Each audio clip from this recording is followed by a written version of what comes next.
اهلا بكم من مطبخي، مطبخ حلو حد ام احمد. ازيكم حبايب قلبي كل متابعيني؟ عاملين ايه؟ يا رب دايما تكونوا بخير. صباح الورد وصباح الفل وصباح الياسمين. ربنا يرزقنا خير هذا اليوم وخير ما بعده. وصباح الشغل النهارده عندنا اوردرات، خلاص الكسل راح، واليومين اللي كسلنا فيهم ونمنا وانتخنا فيهم خلاص خلصهم. النهارده صحيت من النوم قررت ان انا هشتغل، هعمل النهارده شغل. انا مش مطلوب مني شغل، وزي ما قلت لكم قبل كده لما يكون مطلوب مني شغل بعمله، مش مطلوب بقوم اعمل شغل فوري وانزله، والحمد لله ربنا يرزقني ويرزق الجميع بيتباع.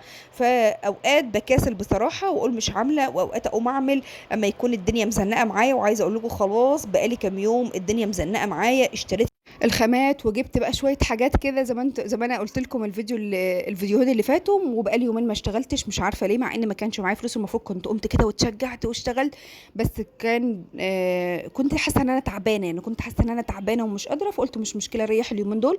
فالنهارده ان شاء الله نويت ان انا اشتغل. فقمت كده اول ما صحيت عملت الفطار وضربت اسبونشات على طول، علشان خاطر بعد ما افطر او ما اقفل في الشغل على طول. يعني ضربت الاسبونشات قبل ما الولاد تصحى قلت ما اضيعش وقت عشان خاطر اخلص شغل بدري. عايزه اقول لكم ان انا الساعة 12 الظهر كنت عارضة شغل للبيع، يعني بدري جدا كنت مخلصة الحمد لله بدري جدا.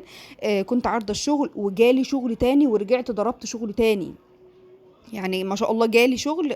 كنت عامله طواجن، دلوقتي هنشوف عملنا ايه مع بعض. والفطار الجميل بتاعنا بصوا كنت عامله طواجن من دي. انا كنت عامله صاج كبير، طلعت الطواجن دي بعد ما عرضتها. يعني ما شاء الله كان ناس كتير طالبه.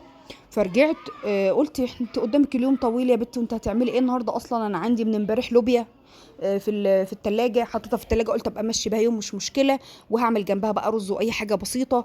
فرجعت ضربت سبونشات تاني وعملت تاني. عايزه اقول لكم عملت مرتين، يعني رجعت عملت طواجن زي دي مرتين، ضربت صاج مره تانية وقفلته، ورجعت برضه ناس طلبت تاني ورجعت ضربت برضو سيجان وعملت. فعايزه اقول لكم شغله البدريه دي بيبقى فيها بركه وتوزيع ارزاق، وما شاء الله بيبقى الرزق كتير. فانت لما تقومي من الصبح بدري كده تعملي شغلك وتعرضيه وتعملي، هتلاقي قدامك مساحه من اليوم ان انت ممكن تعملي مره واثنين وثلاثه واربعه، وربنا يوسعها علينا جميعا اللهم امين. عملت ميني تورت كده برضو عرضتها للبيع. الشغل ده كله ما كانش محجوز. ودي برضو الطواجن اللي انا رجعت عملتها مره تانية، وخلاص كنت على الساعه مثلا واحده كده ولا حاجه مخلصه الشغل كله وحاطاه في التلاجة. وعايزه اقول لكم ان انا بعد الغدا قمت عملت تالت والله العظيم يعني بعد الغدا اما اتغديت من كتر الطلبات والناس زعلانه، فقمت عملت مره تانية.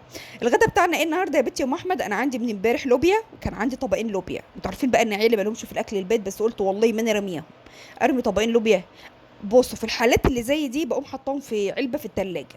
مثلا يوم تاني عامله لحمه عامله حاجه اروح مطلعاها، بس بعد كام يوم بقى بعد اسبوع اقوم مطلعاهم ومسخناهم، وبعد كده يمشوا اليوم. بس انا قلت والله ما انا عامله حاجه النهارده، احنا نمشي اليوم كده.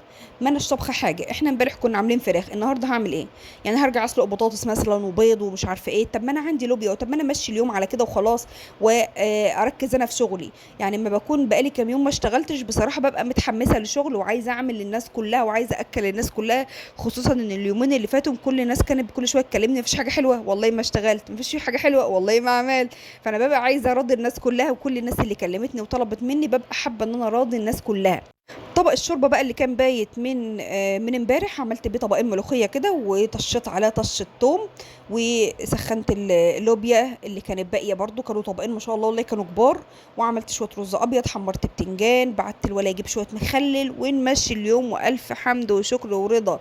يعني بقعد اقول لهم اما اولادي كده يقعدوا على الاكل، انت عامله لنا اكل ايه النهارده يا ماما؟ كل شويه حد يخش المطبخ انت عامله لنا اكل ايه النهارده يا ماما؟ اقول لهم حمد ورضا، غيرنا مش لاقيه كويس حلو. فان جيتوا على العيال عايزه كل يوم لحمه فراخ كريبات بانيهات عايزين كل يوم حاجات زي كده.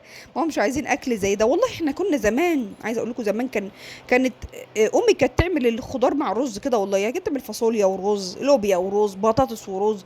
يعني كان الخضار ده ليه يوم كده، يوم يومين حتى في الاسبوع كمان الخضار من غير اللحوم ولا حاجه. دلوقتي العيل مش عايزه الكلام ده. العيل عايزه انت عامله خضار يبقى جنبه لحمه، يبقى جنبه فراخ، يبقى جنبه بانيه، يبقى جنبه اي كفته.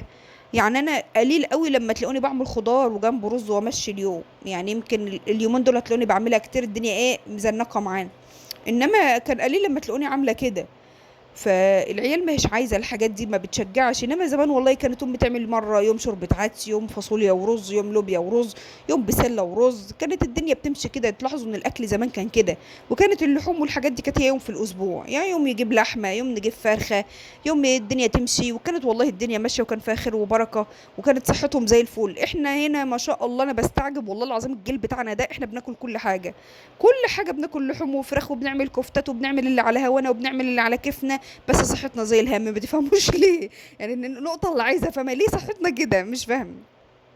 يلا الحمد لله على كل حال. بصوا بقى، انا طبعا عايزه اقول لكم ان انا عملت شغل كتير بس ما غسلتش المواعين، ودي كانت مشكلتي.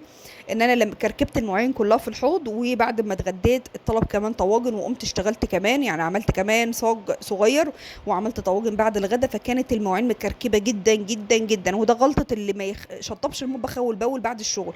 يعني اما تشتغلي وتشطبي المطبخ تلاقي الدنيا معاكي بقت زي الفل كده وملمومه. ما تشطبيش هتيجي على اخر اليوم هتلاقي كميه مواعين. عايزه اقول لكم الرخام ده، يمكن انا بدات اصور بعد ما لمينا نص الحاجات اللي على الرخام، لان كان المنظر فظيع فظيع على الرخامه. كان مواعين في كل حته، وكريمه وشوكولاتات وكريسبيات. طبعا لمينا كل الحاجات دي في ظروفها. بس كنت خلاص عايزه اقول لكم اما بقف كتير في خلال اليوم، باجي على اخر يوم بجد ما ببقاش قادره اقف خالص. ببقى تعبانه ورجلي شد عليا ومش قادره ان انا اقف. فقلت طلبت من احمد ان هو يساعدني. قلت له يا احمد معلش اغسل لي المواعين. بس بصوا انا ما بحبش بصراحه غسيل العيال. يعني ما بقول لهم اغسلوا لي المواعين ما بحبش غسلهم. يعني بغسلهم صعب قوي. فمش هقول لكم برضو ان انا احسن واحده في الدنيا بتغسل المواعين بعد تعب اليوم ده كله طبعا، وبعد وقفتي وبعد شغلي وبعد مش عارفه ان انا هخلي المواعين مرايه يعني. بس انا بغسلها يعني شويه حلو عن العيال. فقام قال لي لا يا ماما مش غسل حاجه، كل دي مواعين ده كتير والله ما انا غسل حاجه. قلت له خلاص لمي لي الدنيا وامسح وانا هغسل انا المواعين.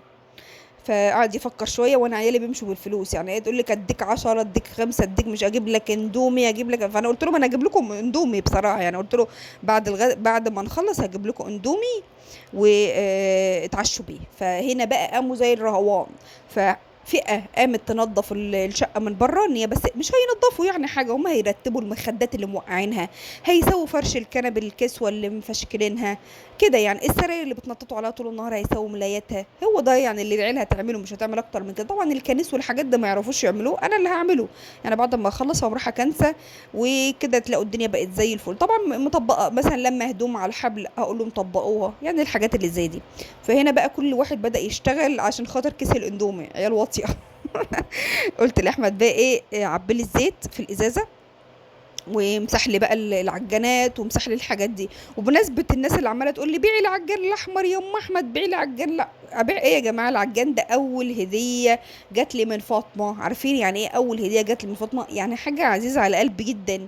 يعني استحاله ان انا افرط فيه ابدا ابدا. ولو بقى كركوبه كده، ولو قعد عندي 100 سنه استحاله ان انا افرط فيه. في حاجه اسمها هديه، وفي حاجه اسمها هدايا عزيزه على قلبنا، وفي حاجه اسمها نحافظ على الهديه يعني في حاجات كده بتبقى عزيزة علينا. العجان ده أنا أول عجان اشتغلت بيه. يعني أول ما يعني ما كانش عندي قبلها عجان، كنت بشتغل بالمضرب.